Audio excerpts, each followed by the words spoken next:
1965년 12월 26일 오전, 박정희 대통령은 대통령 친인척 관리를 주 임무로 해오던 권상하 청와대 정보비서관으로부터 장인 육종관의 부음을 받았다.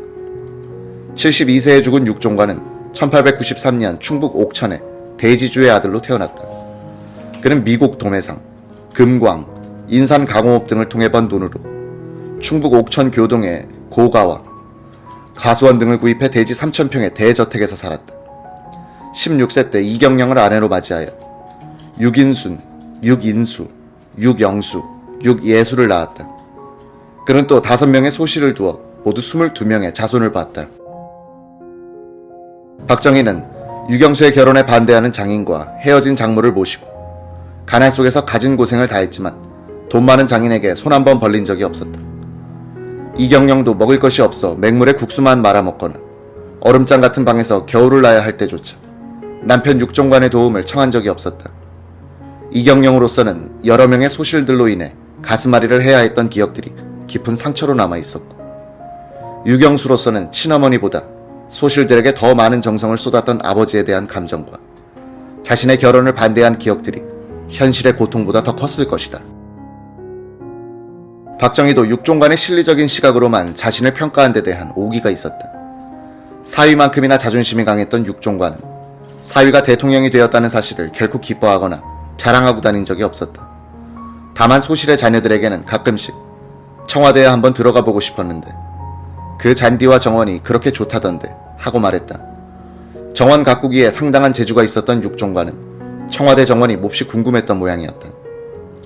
유경수는 청와대에서 모시고 살던 어머니와 서울에 귀가하는 아버지를 화해시키려고 몇 번씩이나 어머니 이경영을 설득하기도 했다. 그럴 때마다 이경영은 내가 그 늙은이 만나면 속이 터져서 라며 고개를 절레절레 흔들곤 했다고 한다. 당시 박 대통령과의 친분을 거론하며 사기 행각을 벌인 사건들이 많았다. 경찰, 군수사기관, 정보부 등에서 보고된 자료에 따르면 전국적으로 7천여 명이 박 대통령과의 친분을 주장하고 있었다. 친인척 관계와 동양 관계에서부터 구미보통학교 동창, 대구사범학교 동창, 문경보통학교 교사 시절의 제자, 학부형, 만주군관학교 동기생, 일본 육사 동기생, 국군 장교 시절의 상화 관계 등 각양각색이었다. 하루는 박 대통령이 권상하 비서관을 부르더니 자네 나를 잘 안다고 팔고 다니는 놈들을 전부 조사해라고 지시했다. 권 비서관은 한 달 동안 이 명단을 취합해 도별로 정리한 다음 대통령 집무실로 들고 들어갔다. 박정희는 7천여 명의 명단을 전부 확인하면서 이 사람은 잘 안다, 이 사람은 전혀 기억이 없다는 식으로 구분해줬다. 잘 안다는 사람이 500여 명, 이들 중 친적인 고령 박씨 일가, 외족인 수원 백씨 일가 및 처족인 육종관 씨 일가에 대한 집중 감시를 명령했다.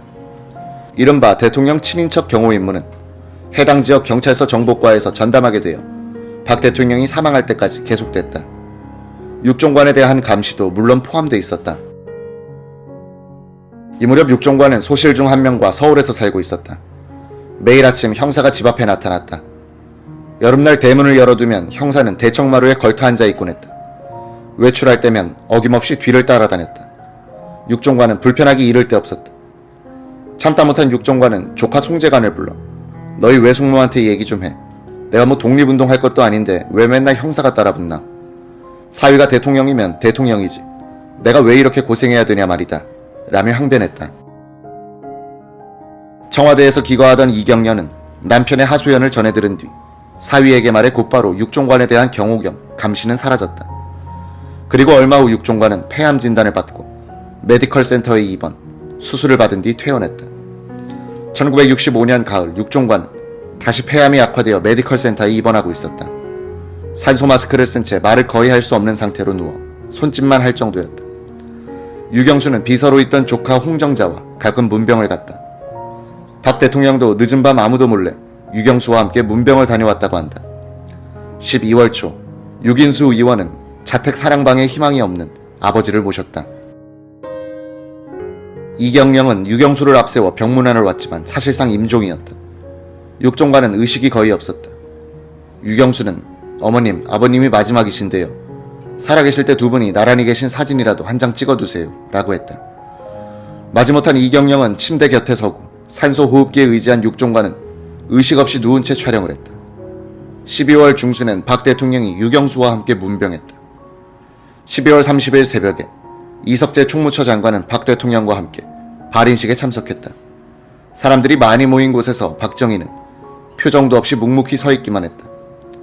장인과 대통령의 사이가 좋지 않다는 것을 예전부터 알고 있던 이 장관은 끝까지 자존심으로 버티는구나 하고 생각했다. 이날 저녁 대통령을 만난 이석재 장관이 하관식에 다녀왔습니다. 장례식은 잘 끝났습니다. 라고 보고하자 박 대통령은 담배 연기를 길게 뿜으면서 이렇게 말했다. 내가 그 영감에게 밉보였어. 1966년 틈새가 벌어지던 박정희 김종필 관계를 상징적으로 보여준 어떤 주석에 대한 흥미있는 기록이 있다. 1월 초 김종필 의장은 박 대통령을 청구동 자택으로 모시고 저녁 식사를 대접하기도 했다. 초대받은 사람 가운데는 박상길 총무처 차관도 포함돼 있었다. 박정희가 최고회의 의장 시절에 쓴 국가와 혁명과 나의 정리자이자 청와대 대변인 출신인 박상길은 이즈음 김종필의 원고를 교열해주고 있었다. 책명을 조국과 민족과 역사를 위하여로 결정하고 편집을 끝낸 뒤 인쇄소로 넘긴 순간 갑자기 김종필 쪽에서 연락이 왔다. 인쇄 보류를 요청해 온 것이다. 저서 출판은 야심을 너무 일찍 드러내는 일이라는 우려에서 출판을 보류키로 한 것 같았다. 사전 통고에 따르면 청구동의 저녁 식사 자리에는 박 대통령도 나온다는 것이었다. 박상길은 직감적으로 단순을 빙자한 단순치 않은 모임이라는 생각을 했다. 참석을 하고 보니 아래층 내실에 상을 차렸는데 과연 모임 면면들의 짜임은 묘한 데가 있었다. 주비는 대통령이고 주인은 김 의장인데 일반 초청객은 엄민영 내무장관과 박상길이 이색적인 존재고 나머지는 김종필 핵심 측근으로 분류되는 너댓 명이었다. 얼마 안 되어 밖이 소란해지면서 박 대통령이 들어섰다. 이윽고 주한상이 들어오고 술이 몇 순배 돌았다. 분위기는 어딘가 모르게 어금니가 맞지 않았다. 밖에서 들으면 담론 풍발이었으나 좌석의 공기는 그런 것이 아니었다. 김종필 측근 쪽에서도 분위기가 어색함을 의식했던지 박 대통령이 한 달 전에 지시한 공무원의 요정 출입 금지 조치를 화제로 올렸다. 그래서 어쨌단 말인가? 박 대통령이 응수했다. 무조건 금지, 엄벌, 단속한다고만 되는 게 아닙니다. 왜 일들을 그렇게 하는지 알 수 없습니다. 그럼 자네들 말대로라면 마실 테면 마셔라 하고 무조건 맡겨두라 그런 이야기지. 박 대통령의 표정은 좋지 않았다. 어색함을 호도코자 하는 데서 술만 순배가 빨라져 박정희는 상당히 술이 올랐고 다른 사람들도 욕구 불만 탓인지 정도를 넘고 있었다. 공무원 요정 출입 금지란 화제는 어느덧 본격적인 토론 주제가 돼버렸다. 대통령, 엄민영, 박상길이 한편이고 김종필 측근은 공격 진영으로 편가름이 됐다. 엄민영은 이 문제의 단속 부서 책임자, 박상길은 주관 부서의 실질적인 책임자였다. 박상길은 집중 포화의 표적이 되고 있는 박 대통령을 변호할 겸 화해도 붙일 겸 해서 끼어들었다.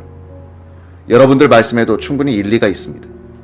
사실 겉으로 단속을 강화하면 지하로 숨어 비밀 요정으로 빠지고 말씀대로 버려두면 아예 난장판이 되고 그러니 방법이 없지 않습니까? 이렇게 해나가다 보면 안 하는 것보다 나은 정도의 효과가 있을 것 아닌가 하는 것이 각하의 생각이십니다. 그러나 왁자지껄 떠들 뿐 박상길의 말은 먹혀들지 않았다. 엄민영은 원만한 성격 그대로 하하하 웃으면서 얼버무리려 했으나 잠자코 있는 박 대통령의 기색을 엿보니 무슨 일인가 터질 것 같았다. 역시 민감한 김종필이 박상길에게 다가와서 귓속말로 빨리 각하를 모셔가 달라고 당부했다. 박상길은 기회를 엿본 끝에 각하 시간이 늦었습니다. 이만 일어나시죠 라고 권했다. 아니요, 내 좀 여기서 볼 일이 있어. 이 집 안방인가 어디에 닛본도가 있을 터인데 그걸 좀 가져와야겠소. 박상길은 급히 박 대통령 곁으로 다가가 단단히 부여안고 밖으로 모셨다. 내가 닛본도로 이 쓸개 빠진 자들의 목을 댕강댕강 치기 전에는 돌아갈 수 없어. 간신히 박 대통령을 차에 싣고 출발했다. 뒷자리에선 박상길이 박 대통령을 부축하고 운전석 옆자리에는 경호관이 앉았다. 차가 대연각 호텔 앞까지 오니 박 대통령이 명동 입구 쪽에 차를 세우라고 명했다. 내 이 안쪽에 아는 데가 한 곳 있는데 거기 가서 둘이서 술 딱 한 잔만 더 하고 갑시다. 억지로 차를 청와대로 몰게 하는데 이번에는 앞자리의 등받침대 위에 구둣발을 올려 뻗치고는 경호원의 뒤통수를 톡톡 치면서 왜 차를 안 세우느냐고 투정을 부렸다. 박 대통령은 자신의 몸을 꼭 껴안고 있는 박상길의 머리를 두 손으로 잡아당기더니 두 서너 번 박치기를 했다. 청와대 본관에 들어서서 복도를 지나 2층 내실로 모시려고 하는데 유경수 여사가 아래를 내려다보면서 지금이 대체 몇 시인데 어쩌다 이 모양이 되셨어요? 라고 짜증을 냈다. 박 대통령이 비서관의 도움으로 내실로 모셔지고 나서야 박상길은 안도의 한숨을 쉬고 있는데 돌연 쾅 하고 문이 열리더니 박 대통령이 다시 뛰쳐나왔다. 느닷없이 권총을 찾는다.